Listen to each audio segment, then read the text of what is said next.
Welcome to the June 10th meeting of the Board of Assessors.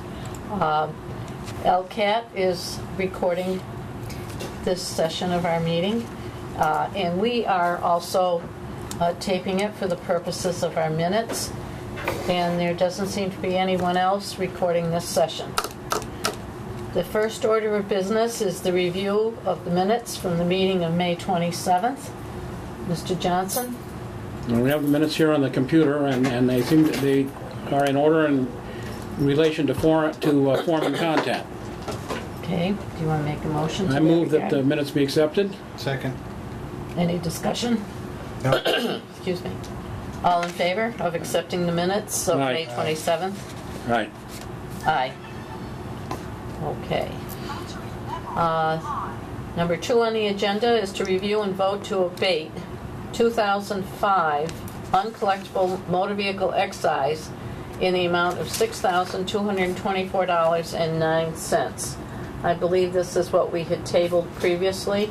Yes, and I did confirm with the tax collector, Tom Florence, that they are all 2005 calendar year excise, even though 2 of them fell in the commitment in 2006, the very first one, and the numbers did match. Okay.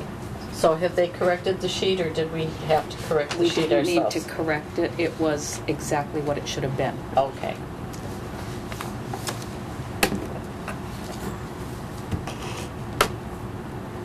So we voting on it, or we just signing it?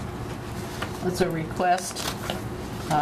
We don't generally have to vote on these. Okay, it just says vote here, that's what I was wondering. Okay. It said review and vote. Well, we can vote on it to make it. Hold on a minute, Bill. Do we accept the collector's request to abate fiscal calendar year 2005 uncollectible motor vehicle excise to the amount of $6,224.09? Did you discuss this at the last? Yes, we Okay. did, and we tabled it because there were errors in the itemization. There was some confusion. There were a couple that were listed as 2006. I got you. And this has to be done separately. So you and Bill already okayed it and everything? We didn't okay it. We No. tabled it. For now. Do you want to look over the list? Sure. Okay. Absolutely. These are all motor vehicle excise, and they will remain marked at the registry, that if somebody does go to get a license or re-register or register a vehicle, the registry will not process anything at the registry Oh, until okay. outstanding. Yeah, if Okay. they come in, we'll have to recommit. I'm all set. But we All can, those in favor? aye. Aye. We can handle that. We can handle that quickly when somebody She comes didn't in. offer to make any discussion, so I had to chime in. Yeah, put a stick in the wheel. I missed one meeting, look what happens. It's like it's an empty seat, my I'm God. so glad you graced us with your Yeah. presence. Okay, item number 3 is the review of the proposed fiscal 84 equalized valuations. Do we have a copy on our? You do, On our- it's on on our pages 5, 6, and 7. And I do have a paper copy also. When they do the EQVs, it does, it's used for the allocation of aid to the public libraries and calculation for the Chapter 70 funding and reimbursement of school construction projects, and also certain cherry sheet charges are Based on the EQV, in a formula that they use for all the cities and towns in the state. I noticed that they say that our assessment ratio is 98% for residential and commercial and industrial, and so overall our ASR is 98%.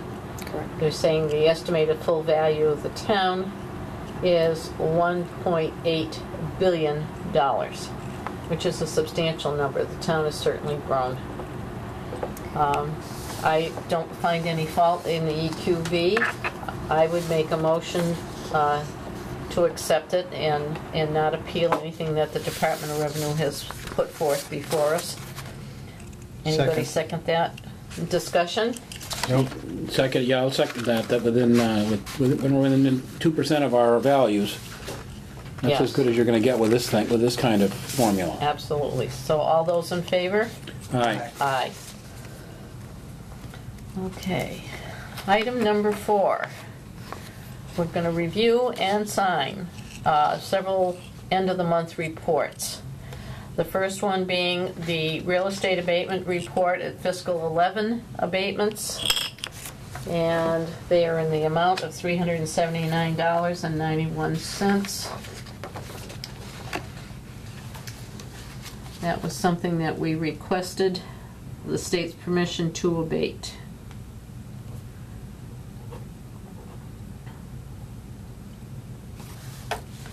Would you sign it? Would you date it also, please? The second one is the report of motor vehicle excise abatements for calendar year 2014 in the amount of $4,172.09.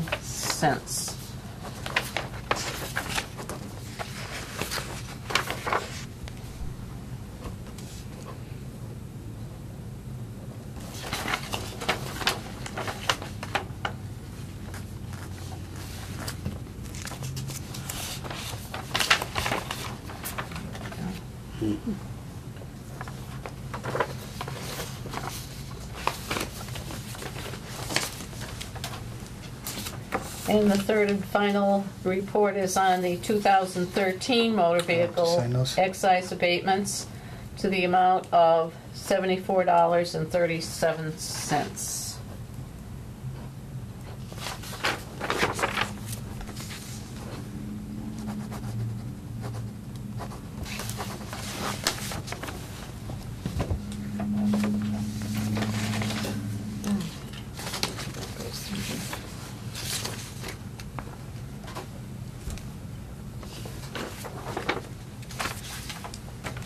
Next on the agenda is the signing of 2 warrants to the collector for the collection of, first of all, fiscal 14 real estate supplemental taxes in the amount of $58,050.12. This is for taxes based on new construction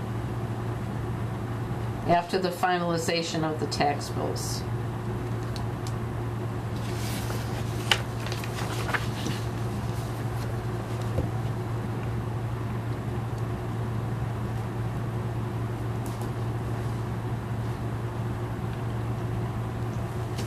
And accompanying that is a warrant for the collection of $578.17 in community preservation monies. It goes along with the supplemental tax assessment.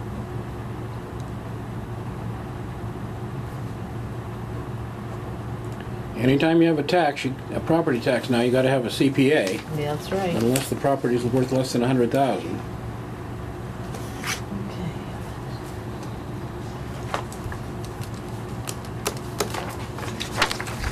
Okay.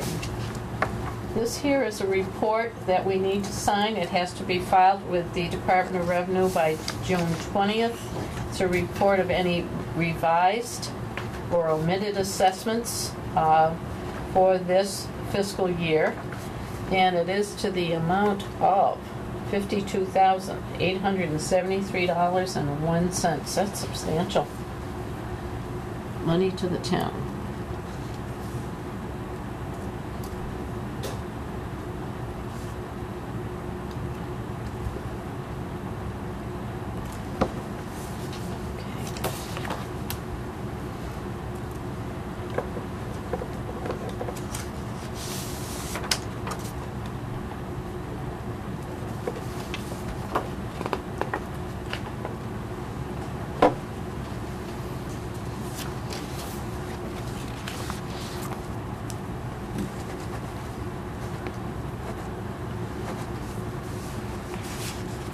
Item number 7 on our agenda is to review the May sales report.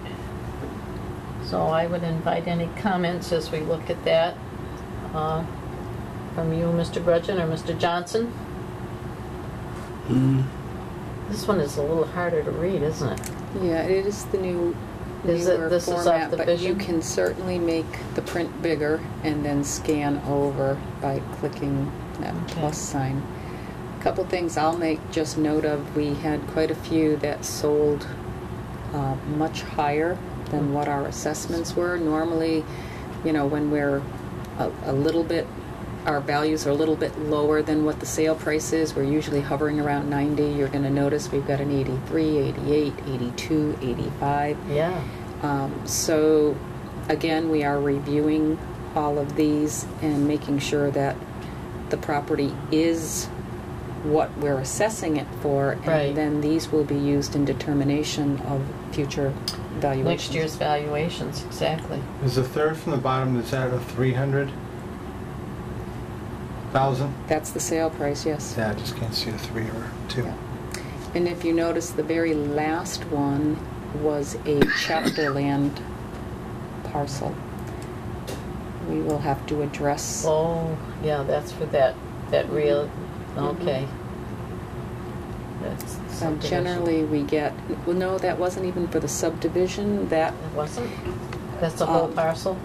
that was Standalone? actually, yes, a standalone parcel, Okay, and the former owner had it in Chapter 61B. So now we do need to go through the process of finding out if they plan on keeping it in, putting a new lien on if they yes, sign a sworn statement saying that they are planning on keeping it into yeah. chapter. The buyer, is that just the name of the limited liability company? I believe so, and I do believe it is from that group. Okay. Yeah. Okay, So so it's it's part quite of- possible that it will not be, unless it's retained in the 61B condition until such time as it's converted. And I do not believe that's really a parcel that could be too converted. There's a big There's pond. pond on it? Yeah, that. And a lot I of know. wetlands. Yeah, okay. Any other comments from the board? Nope. Just as always, the sales report at this point is tentative.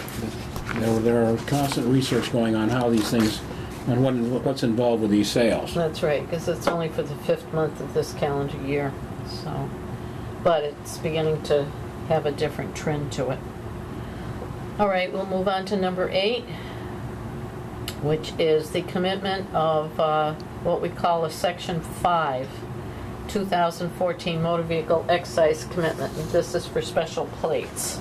So we will sign that and commit that to the collector. It's to the amount of $6,313.75. Be nice if that all could be collected by the end of the year, the fiscal year on June 30th. That would be.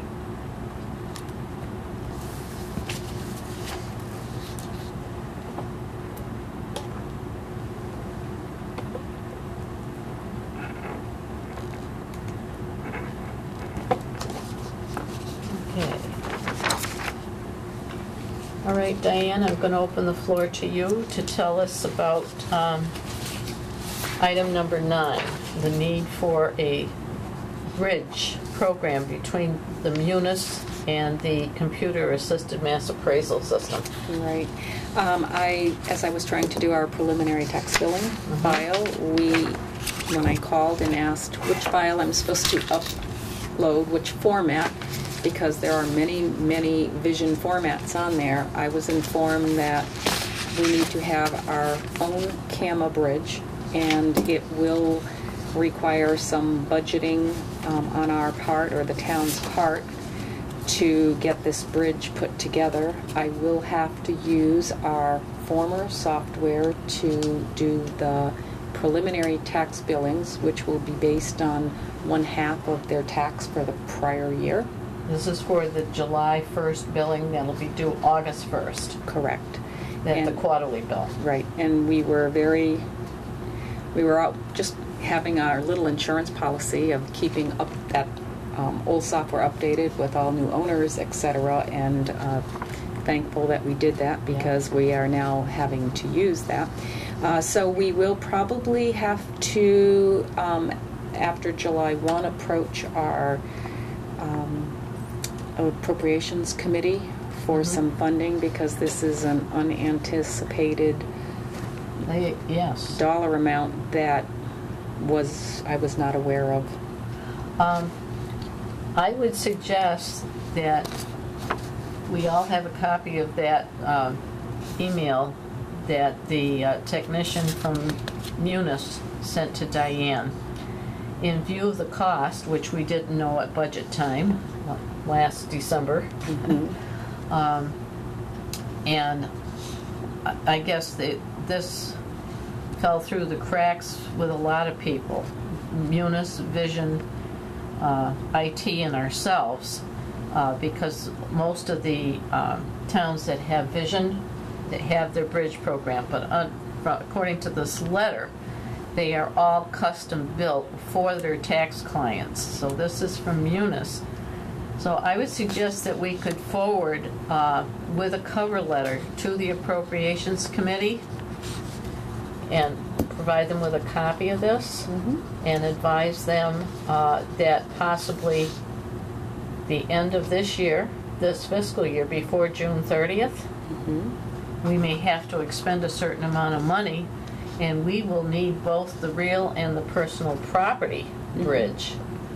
So they talk about a range of $2,200 to $5,500 each for real and personal property. So we may be looking at anywhere between $4,400 and $11,000. So Other maybe towns have gone through this bridge? evidently. Well, everyone has their custom-made bridge. Yeah. When we went to Munis in 2005, I have to assume that it was part of their large Changeover.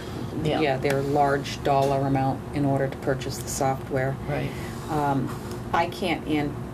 I don't anticipate this to be this big of an issue, because so many other municipalities, they all use the same Vision system. So They do, but it depends on how much they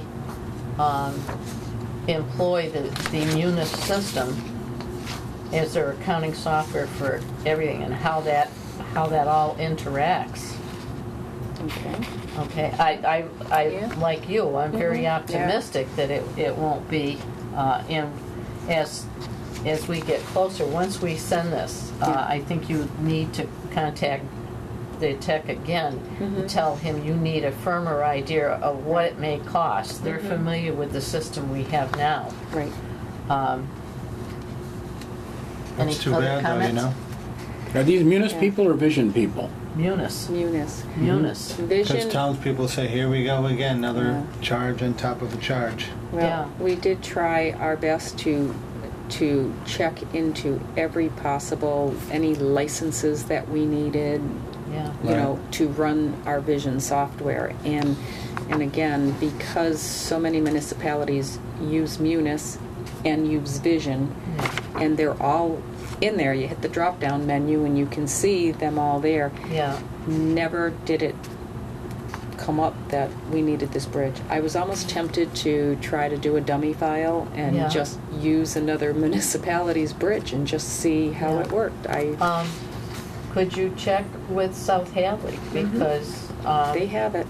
Missy, yeah, and they have Vision and they have a bridge. She may have an idea, although they've been on Vision for a long time. Right. So I would ask that you investigate some of the local towns that have Vision, find out about the bridge and software and what it costs them. So for comparison, and also get a firmer price from Dan on what he anticipates, because they know what we have here. It's not like he's operating in the dark. Right. And then we do have to advise the appropriation committee, because we certainly don't have any wiggle room in the budget. Right. Any other comments, gentlemen? Nope. Okay, we have correspondence to review, mostly from the planning board on planning board decisions. They're all planning board. They're all planning board. Okay.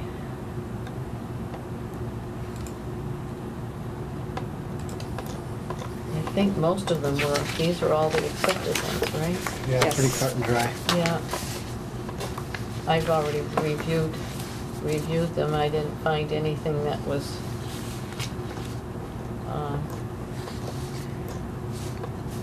we just keep track of them all, and Mhm. planning board's very good on forwarding all of this.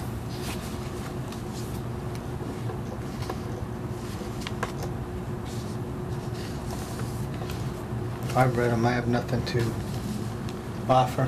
Okay, neither do I. I've already reviewed these. Bill? No. Okay. That being the case, I would move that we go into executive session to discuss, first of all, the triennial certification meeting that was held. Prior to that, I'm sorry, I did want to discuss although we have it on for the executive session, I don't believe there's any need to. You weren't here at the last meeting. Marty, we did vote to accept the Bay Path College Right. pilot. It was forwarded to the selectmen for their signature. Hopefully they will sign it this evening. Right. We negotiated that during the winter months from November on, and the former Board of Selectmen were fully aware of what was transpiring. So hopefully the present Board of Selectmen will sign off, and we'll have it shortly, because Town Council has asked that once the Selectmen sign it, we will sign it. Bay Path officials have to sign it. It has to come back to us and go to Town Council and go to Bay Path's Council. This all has to be done before the 1st of July, so time is of the essence, and I hope we don't hit any delays with this. Can we go down and pick it up? That would be nice if you could do it, huh, Kelly? Okay. With that said, I move that we go into executive session for the purpose of talking about a personal property abatement request, the triennial certification meeting update, and 2 appellate tax board appeals that we have received notice on. Could I have a second to that Second. motion? All those in favor, we will take a roll call vote. Mr. Grudgeon? Yes. Mr. Johnson? Yes. Christine Saunier, yes. We will not be returning to open session at the conclusion of the executive session.